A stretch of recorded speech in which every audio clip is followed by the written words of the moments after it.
सजनी हो ए सजनी हो ए सजनी पियवा गइले कलकत्तावा ए सजनी पियवा गइले कलकत्तावा ए सजनी गोड़वा में जूता नइखे सिरवा पे छतवा गोड़वा में जूता नइखे सिरवा पे छतवा गोड़वा में जूता नइखे सिरवा पे छतवा ए खबर गांव तक के एगो छोटा सा भेंट दीपक बाबू के गले में। हाँ जी, बिल्कुल खूब खुश रही, आबाद रही और ये खबर गांव तक के लाज सम्मान। प्रणाम गोड़ लगतानी, हम बानी सत्येंद्र सिंह कुशवाहा और खबर गांव तक देखतानी। हमेशा जौन बात उनकी गांव के प्रतिभा के दिखावत रही ले, तो यही क्रम में हमारी टीम अभी कुशीनगर जिला में पहुंच चुकल बा और कुशीनगर के लाल ऐसे कहे कि कुशीनगर जिला में जिला स्तरीय एगो कार्यक्रम होला जौना के नाम हो कुशीनगर महोत्सव। रउआ लोग जरूर सुनले होखेब और ना सुनले होखेब तो आज सुने के मिलल, देखे के भी मिली।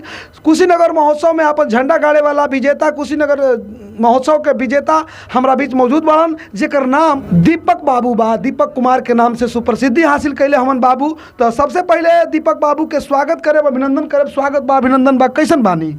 हम ठीक बानी और सबसे पहले हम खबर गांव तक न्यूज़ चैनल के देखे वाला सब श्रोता के हम प्रणाम करतानी, आशीर्वाद के कामना रही। अच्छा दीपक बाबू, ऐसा का गीत गा दिले रहा कि पूरा जौन बात उनकी कुशीनगर के लाल और पूर्वांचल के शान बन गई बार। आज तो से हम भी मिले आ गए नहीं, मजबूर हो गए नहीं मिले पर। तो वो गीत जरूर पहले गावो जौन गीत से तू शुरुआत कैले रहा वो पहल का मंच के। जी, कुशीनगर में एक बहुत बढ़िया एक लोकगीत बा, जौन लोकगीत हम गैले नहीं। ए सखिया नित अखिया रोवे हवा बहे पुरवाई कि रही रही दहिया के अंगे अंगे टूटेला कि पहर पहर आवे रोवाई सैया निर्मोही हमके चली गईल छोड़ी के बीच भंवर में नैया कि ए हसनी मन कुंवर रहल रहती अपना बाबूजी के गैया कि ससुरा से नीक नहीं हरवे के पानी अजहवा सयान भैली कि निखरल जवानी इराउर दुलार प्यार हम कुछ न जानी घर ही में रह के रउआ परदेश बानी घर ही में रह के रउआ परदेश बानी। वास्तव में कहीं ना कहीं कहल जाला कि प्रतिभा परिचय के मोहताज ना होला। गांव के प्रतिभा अक्सर शहर में जाला और शहर में जाके निखर जाला। तो ऐसन आज के चमकत सितारा, भविष्य के सितारा का उम्र बा तुहार?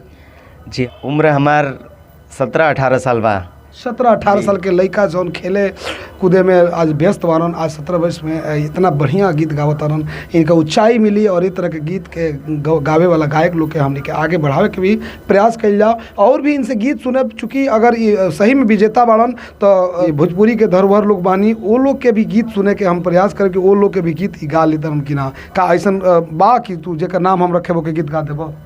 जी बिल्कुल, हम प्रयास करम कि रउरा के जे के कहीं जे भी सिंगर सबके कहीं हम कोशिश करें कि हम सुना दी। अच्छा, सबसे पहला सवाल ई बा कि सबसे ज़्यादा तू केकरा के मानेला? सबसे ज़्यादा माने एगो केकर अनुकरण करेला तू? जी, हम सबसे ज़्यादा आदरणीय बड़ भैया आलोक कुमार जी के मानी ले और उन्हें के जैसे हम गावे के कोशिश करी ले। आलोक कुमार के वो गीत तब हो जाओ। जी बिल्कुल, एगो बहुत पहले आलोक भैया के गीत आई रहे, जीना तेरे गली में मरना तेरे गली में फिल्म रहे, वो फिल्म से वो गाना में रहे। आधी आवे या तूफान आवे हर हाल में दिया जरावे के बाद बुला रहल बा दीवाना त दीवानी के आवे के बा। तू दीवानी हऊ त आजा, आजा दिल के प्यास बुझा जा। तू दीवानी हऊ त आजा, आजा दिल के प्यास बुझा जा। ना त प्यार तोहर झूठा, इकरार तोहर झूठा। ना त प्यार तोहर झूठा, इकरार तोहर झूठा। याद बा हमरा खातिर तू हर तूफा से टकरा जालू।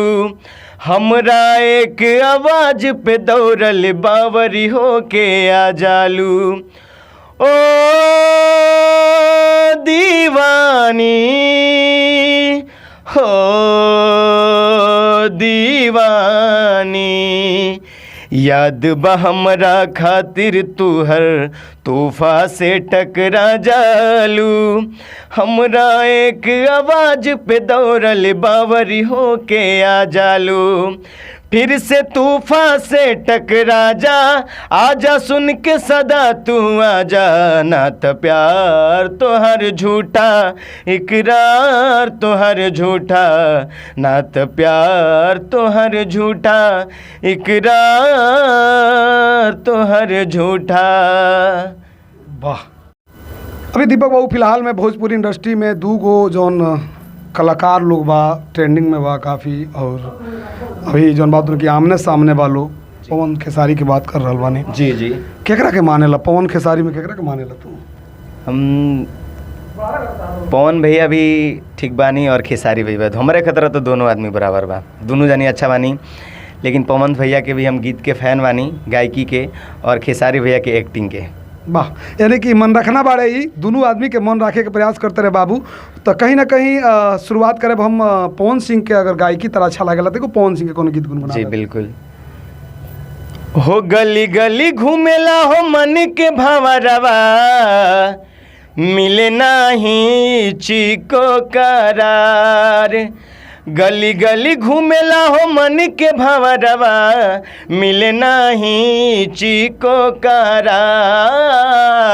पुछिले तोहरा से पुरुआ बयरिया, कहाँ बाड़ी धनिया हमार।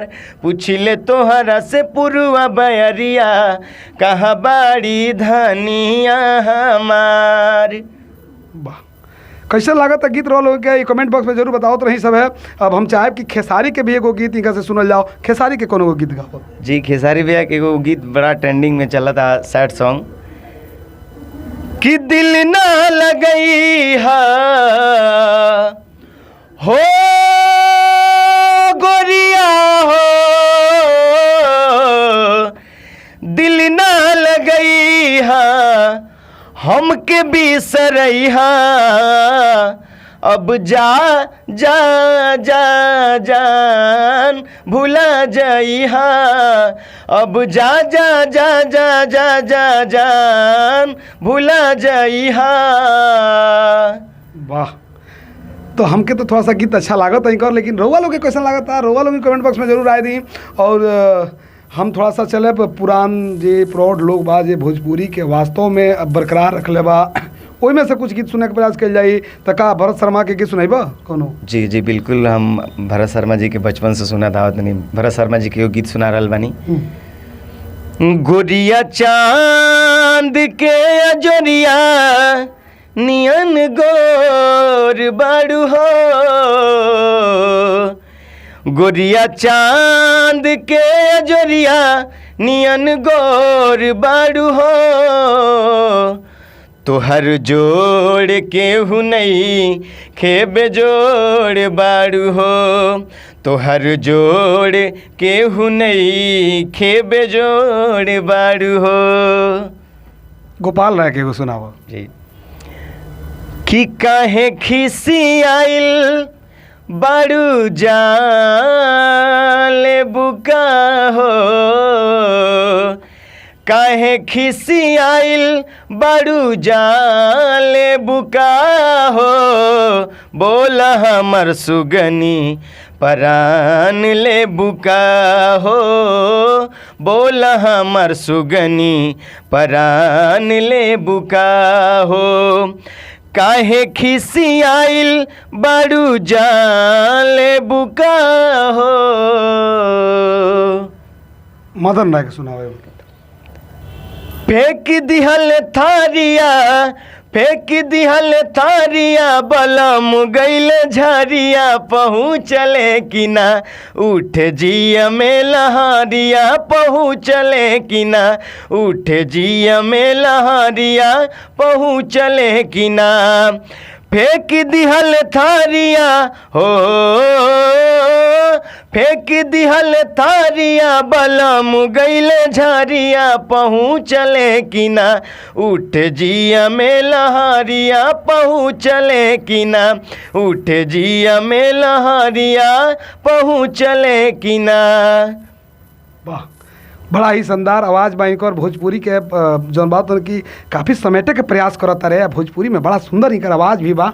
आ भोजपुरी में टान जौन होला तहाँ टान भी देता रहे, तो कहीं ना कहीं टोन टान के बड़ा बढ़िया इनका पकड़ बा। आ रउआ लोगिन के कैसन लागत है? रउरा लोगिन हर एक गीत जौन गावत रहे ओके जरूर जजिंग करी लोगिन। रउआ लोगिन जज बानी, रउआ लोगिन बताई कि सही में मतलब हमरा तो ये बुझाता कि कहीं ना कहीं इनका गवनई के चलते ही इनका कुशीनगर के जौन बात की जो जिला स्तरीय ताज इनका सर पर मिल रहे। तो रउआ लोग का लागता, रउआ लोग के कैसन गीत लागता बताई सब है। आपनो कोनो गीत गईले बड़ा, कोनो आपन गीत सुनावो। जी, हम एगो हमार गीत गईले बानी और वो हमरे चैनल पे छूटल बा।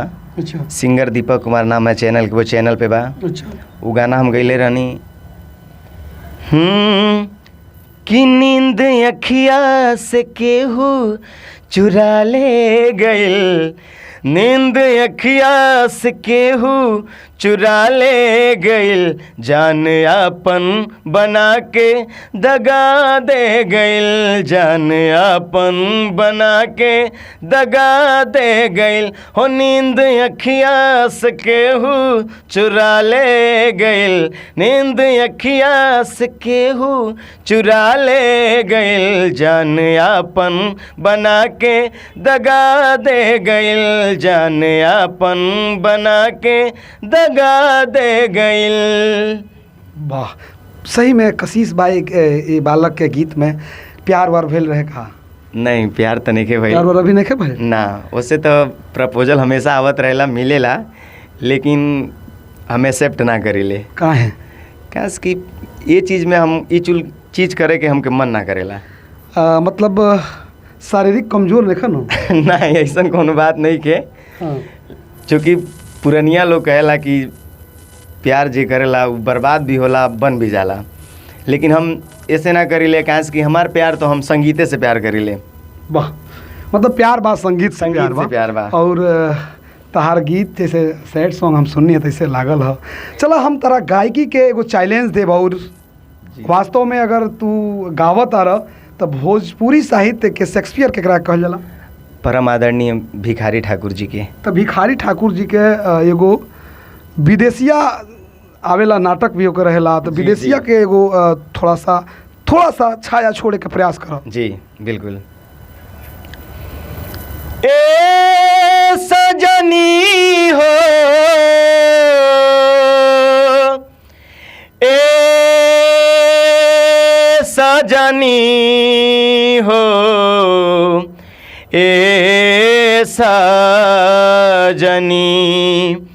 ए सजनी हो, ए सजनी हो, ए सजनी, ए सजनी, पियवा गईले कलकत्तावा, ए सजनी, पियवा गईले कलकत्तावा, ए सजनी, ए सजनी हो, ए सजनी हो, ए सजनी, ए सजनी हो, ए सजनी हो, ए सजनी, पियवा गईले कलकत्तावा, ए सजनी, पियवा गईले कलकत्तावा, छातवा ए सजनी, गोड़वा में जूता नइखे सिरवा पे छातवा, गोड़वा में जूता नइखे सिरवा पे छातवा, गोड़वा में जूता नइखे, गोड़वा में जूता नइखे सिरवा पे छातवा ए सजनी, अरे ए सजनी कैसे चली है रहतवा ए सजनी, कैसे चली है रहतवा ए सजनी, कैसे चली है रहतवा ए सजनी। वाह वाह, बहुत बहुत धन्यवाद, बहुत बहुत शुभकामना बा हमार पूरा खबर गांव तक के टीम के शुभकामना बा। बबुआ तहार आगे बढ़ो, ऐसे ही भोजपुरी के साफ सुथरा छवि के जौन बात उनकी बरकरार रखा। वो पुरनिया लोग, वो पुरोधा लोग के जौन बा इतना सुंदर, इतना बारीकी से सुनावत रहे कि लागते नहीं कि इनकर उम्र 17 साल बा। तो कहीं ना कहीं ये सरस्वती के देन बा, कहीं ना कहीं बढ़िया से गावे के प्रयास करते रहे। इनका के प्यार दुलार ज़्यादा मिले के चाहिए। अगर सांस मिले वो तरह के गीत सुनला से, जौना से सुनला के बाद कपार में दर्द हो जाता, तो एहू बाबू लोग के प्यार जरूर मिले के चाहिए, अच्छाई के थोड़ा सा सपोर्ट होके के चाहिए। ताकि अबे हम कहनी फिर कहता नहीं कि ढोलक में जब जौन ढोलक के रसरी में जौन चढ़ावल जाला रिंग के, तो जितने बढ़िया चढ़ावल जाला उतने आवाज़ आवला। वो से अच्छा चीज़ के अगर जितने हमने के चढ़ावल जाए, जितने आगे बढ़ावल जाए, उतने सुंदर सुनहरा जौन बात की आवाज़ निकली। तो कहीं ना कहीं दीपक बाबू के गीत रवा लोग के कैसन लागल ई कमेंट बॉक्स में ज़रूर बताई। और चलते चलते खबर गाँव तक के चैनल के माध्यम से दीपक बाबुआ का कहब हमरा श्रोतागण के, हमरा जे भी खबर गाँव तक के देख रहा बा। हम खबर गाँव तक न्यूज़ चैनल के देखे वाला सब श्रोता समाज के हम प्रणाम करतानी। और हम चाहतनी कि आप सभी वीडियो देखी और वीडियो पसंद आवे तो लिंक के शेयर करी, चैनल के सब्सक्राइब करी, लाइक करी और आपन आशीर्वाद प्यार हमरा के असही दी, ताकि हमो भोजपुरी इंडस्ट्री में एगो अलग पहचान बने। असही आपन प्यार दुलार आशीर्वाद दी। जी बिल्कुल। तो हम अंत में हमारे एगो दौर चल रहा बा कि खबर गांव तक के तरफ से जे भी गांव के प्रतिभा बा ओकरा के सम्मानित हमने के करता निसन। तो हमारी टीम आज इनका भी के भी सम्मानित करी। तो खबर गांव तक के एगो छोटा सा भेंट दीपक बाबू के गले में। हाँ जी बिल्कुल, खूब खुश रही, आबाद रही और ये खबर गांव तक के लाज सम्मान राखे बरुआ हमरा आशा न पूर्ण विश्वास बा। अपना गवनई, साफ गवनई, स्वच्छ गवनई से। तो अंत में हमारा चैनल के माध्यम से का कहब लोग से और जी जनता जनार्दन बानी, जी हमारे श्रोतागण बानी, ये सबसे का कहब। अंत में हम यह कहब कि खबर गांव तक चैनल के देखे वाला सभी श्रोता के हम प्रणाम करतानी और अपन आशीर्वाद प्यार दुलार असही बनैले रही। और ये वीडियो के अगर देखा तानी रउरा सब वीडियो पसंद आइल तो चैनल के सब्सक्राइब जरूर करी और लिंक के शेयर करी और अपन प्यार दुलार, खूब प्यार दुलार आशीर्वाद दी, ताकि हमनी के आगे बढ़ी जा। बस जी बिल्कुल। तरवा खबर गांव तक देखत रहनी हाँ। हमारा बीच में आज के खास मेहमान दीपक बाबू रहे हाँ। इनका के प्यार दुलार जरूर मिले के चाही। तो लोग से विदा लेम मिलम एगो अदना सा ब्रेक के बाद। तब तक खबर गांव तक देखत रही। ये वीडियो अच्छा लगे तो ज़्यादा से ज़्यादा शेयर करी। हमार पेजवा के अगर फॉलो नहीं कैले तो फॉलो कर दी। यूट्यूब चैनल के सब्सक्राइब नहीं कैले तो सब्सक्राइब कर दी। बेल आइकन के जरूर दबा देम, ताकि हमार सारा वीडियो के मैंने जौन भी हम वीडियो बनाए तो सबसे पहले रुआ लगे पहुँचे रुआ अपन प्यार दुलार बनल रही। मिला तनी।